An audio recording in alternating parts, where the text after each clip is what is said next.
महाराज जी, आपके चरणों में कोटि कोटि प्रणाम। लालू जी नेपाल के श्रीपुर से आए हैं। उनका प्रश्न है कि मैं अपने शरीर में राम का अनुभव कैसे कर सकता हूँ, इस पे थोड़ा मार्गदर्शन किया जाए। जरूर, कल्याण नमस्तु। इस तरह का प्रश्न कोई भाग्यवान पुरुष ही पूछता है जो भगवान को जानने की इच्छा रखता है, और इसे संत गुरु से पूछ करके सानिध्य में बैठ करके इस रहस्य को जानना बहुत बड़ा सौभाग्य की बात है, जो हम सबों को प्राप्त होते ही रहता है। आइए, आपका कहना है कि शरीर में भगवान का अनुभव कैसे करें। इस पर बड़ा सुंदर शब्दों में प्रातस्मरणीय पूज्यपाद संत तुलसीदास जी बताते हैं। श्री रामचरितमानस के बालकांड के दोहा नंबर 116 के चौपाई नंबर 6 में क्या कहते हैं? सबकर परम प्रकाशक जोई, सबकर परम प्रकाशक जोई, राम अनादि अवधपति सोई। जो भगवान श्री राम है वो सबकर परम प्रकाशक जोई, जो सबके प्रकाशक है, सबकर परम प्रकाशक जोई, राम अनादि अवधपति सोई। तो एक तो भगवान वो जो दशरथ नंदन श्री राम अयोध्या के जो राजा हुए। दूसरी, वेदों में भी कहा गया कि अष्टचक्रा नवद्वारा देवानाम पूर्वयोध्या, यह मनुष्य शरीर भी अयोध्या ही है। इस अवधि में उपस्थित रहने वाले राम, आपका कहना है हम शरीर में कैसे अनुभव करें? तो इस शरीर में, ये शरीर अयोध्या है और इसमें रहने वाले राम हमारे प्रधान रूप से आत्मा है। कौन है? आत्मा है। और अब इसमें सबसे मेन पॉइंट समझना है, सबकर परम प्रकाशक जोई, वही ब्रह्म है। तो हमारे शरीर में जितने इंद्रिय हैं, आंख नाक कान मुख आदि जितने भी इंद्रिय हैं, पंच ज्ञानेंद्रिय पंच कर्मेंद्रिय आदि जितने भी हैं, सबके जो प्रकाशक है, तो आत्मा अगर आपके शरीर से निकल जाए तो फिर प्रकाशक निकल गया। आत्मा निकल जाए तो प्रकाशक निकल गया, यानी ये जिससे प्रकाशित हो रहा है वो खत्म, तो आप डेड बॉडी हो जाते हैं, आप मर जाते हैं, मृतक हो जाते हैं। ठीक है? तो ये आत्मा ही हमारे पूरे इंद्रियों को, अंगों को प्रकाशित करती है। तो आत्मा ही ब्रह्म है, ऐसा जाने। आत्मा ही ब्रह्म है। इसलिए ब्रह्म का 2 स्तर है, एक आत्मा, एक परमात्मा। तो ये तो आप जान लीजिए पहले कि राम अनादि अवधपति सोई। राम अनादि है, आदि अंत से, अनादि का अर्थ क्या होता है? आदि अंत से रहित है, जिनका ना कोई आदि है ना कोई अंत है। तो राम अनादि अवधपति सोई। तो शरीर रूपी अयोध्या के पति तो कौन है? आत्मा। ठीक है ना? उसी आत्मा को जान लेना मात्र ही ब्रह्म का दर्शन होना है, इसमें कोई दुमत राय नहीं। आगे कहते हैं, जगत प्रकाश से प्रकाशक रामू, मायाधीश ज्ञान गुण धामू। प्रधान बात और आगे मिलता है, क्या है इसमें? जगत प्रकाश से, तो जगत प्रकाश से है और प्रकाशक इसके राम है। जैसे एक चीज और बताते हैं आपको कि इस संसार के मुख्य रूप से प्रकाशित करने वाला कौन है? तो सूर्य है। कौन है? सूर्य। तो हम सूर्य को नारायण भी कहते हैं। क्या कहते हैं? सूर्य नारायण। तो प्रकृति के लिए ब्रह्म स्वरूप सूर्य भी है। कौन है? ये अलग अलग स्टेज से, अलग अलग तरीका से अगर सोचा जाए, जाना जाए, तो एक तरीका से जगत को प्रकाशित करने वाले सूर्य है।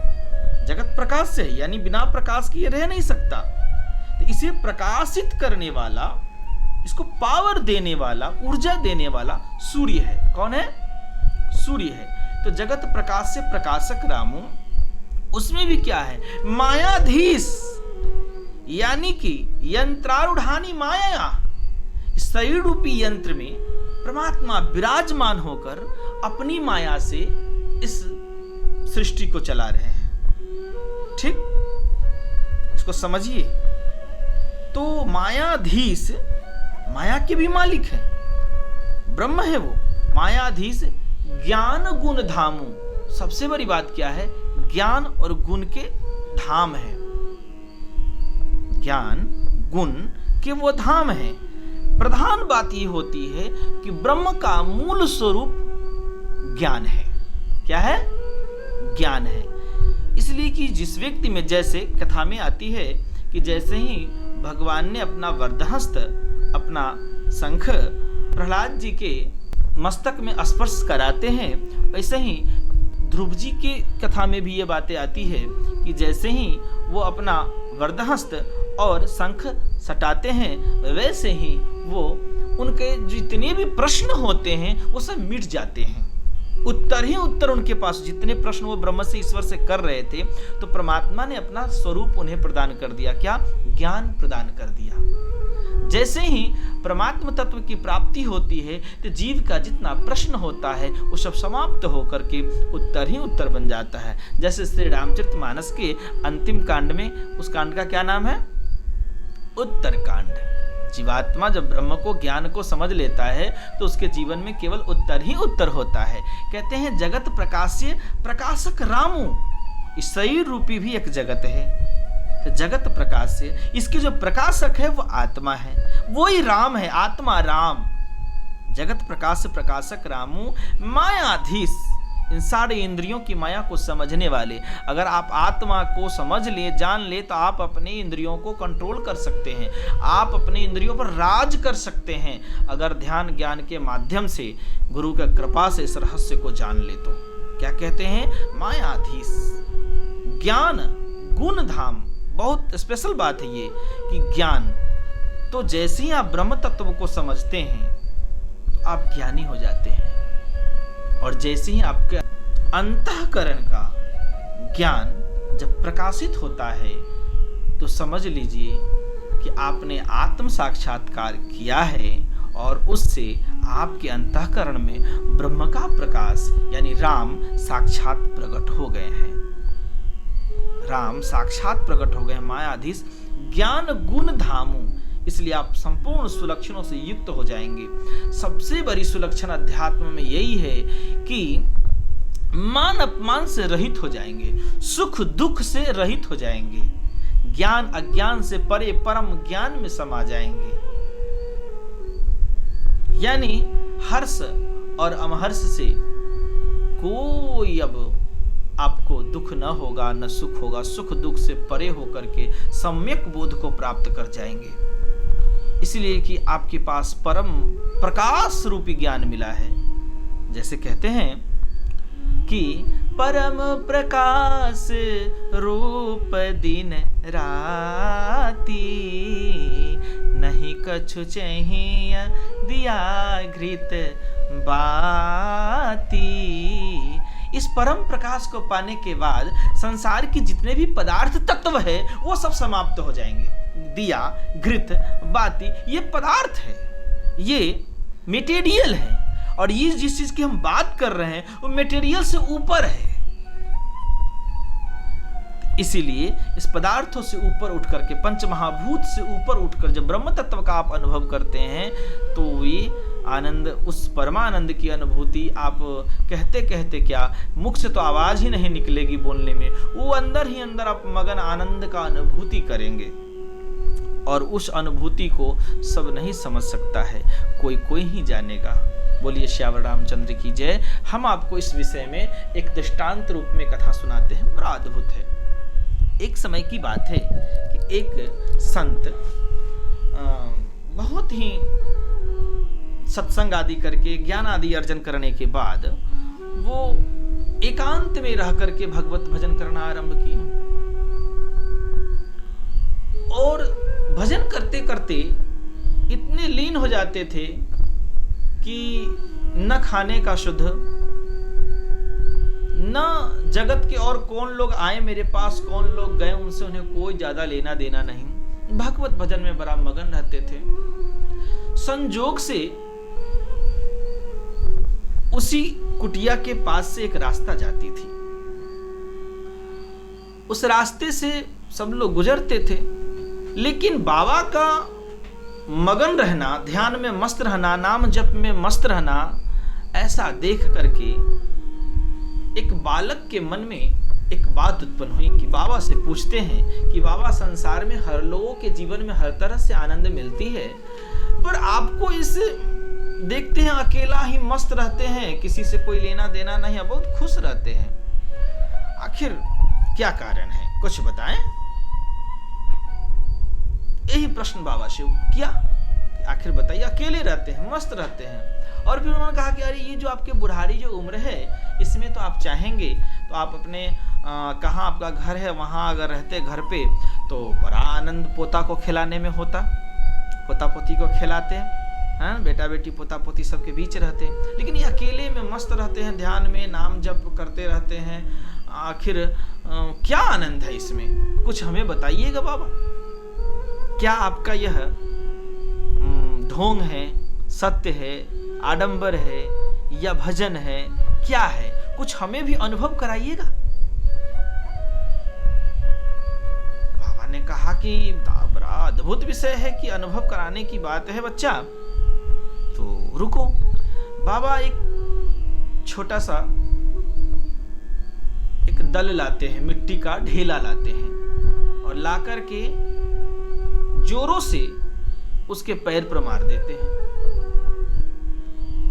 नौजवान ने कहा कि बाबा ये आप क्या किए, आपसे हमने प्रश्न पूछा, नहीं आता है, नहीं बता सकते तो कोई बात नहीं, नहीं बताते, आपने मुझे मारा क्यों, आपको ये गुस्सा करने की क्या जरूरत है, आप संत हैं। बाबा ने कहा वो चोट लग गया, अच्छा कोई बात नहीं। तुरंत बाबा गए और थोड़ा सा दुब्भी को ले आए, दुब्भी को हाथ से रगड़ के और उनके घाव पर जहाँ चोट लगा था वहाँ उन्होंने लगाया और कहा कि बाबा आप तो बड़ी गजब है, एक तो आपने मुझे मार दिया और दूसरा कि आपने वो दुब्भी का रस लेकर हमारे उस घाव पर लगा रहे हैं चोट पर। कहा कि कोई बात नहीं बालक, कैसा लग रहा है, कैसा लग रहा है बाबा, छनछना रहा है, दुख रहा है, आपको दिख नहीं रहा है कि हल्का सा ब्लड भी आ गया, खून भी आ गया।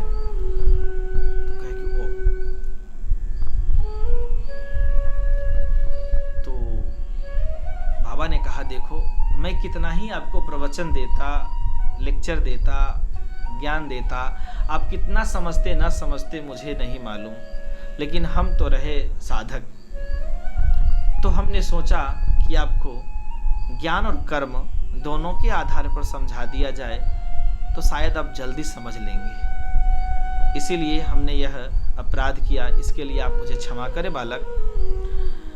अब ये बताएं, आपके जो घाव जो बने हैं, चोट जो लगे हैं, उस हमने जो मिट्टी के दल से आपको मारा है तो वो तो दिख रहा है, लेकिन आपने कहा कि जो उसमें जो ब्लड आ रहा है सो दिख रहा है, जो खून आया सो दिख रहा है, पर जो चोट जो लगी है इसके जो अंदर आपको अनुभव हो रहा है कि टीस मार रहा है, दर्द कर रहा है, छनछना रहा है, क्या इसे आप दिखा सकते हैं?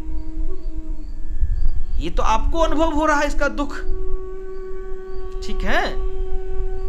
उसी तरह से बालक, ये जो मैं जप कर रहा हूं, ध्यान कर रहा हूं, तो नाम जप तो आप सुन रहे हैं, देख रहे हैं जो मैं कर रहा हूं, पर क्या इसके अंदर की जो ब्रह्म अनुभूति है वो आप नहीं देख रहे हैं। आपने ये भी पूछा कि बाबा इससे तो ज्यादा अच्छा रहता, मजा आता, खुशी होता कि आप बाल बच्चे पोता पोती को खिलाते ना भाई, इसमें क्या आनंद है? आनंद तो उसमें था जो छोड़ करके आप यहां बैठे हुए हैं।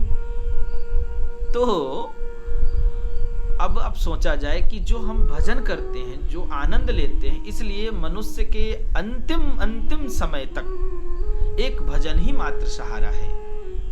और जो अपने जीते जी ब्रह्म का दर्शन नहीं किया अपने घट में, अपने अंदर में, तो समझिए मरने के बाद भी वो कुछ नहीं कर पाएगा। इसीलिए जरूरी है जीते जी ब्रह्म का अनुभव करें।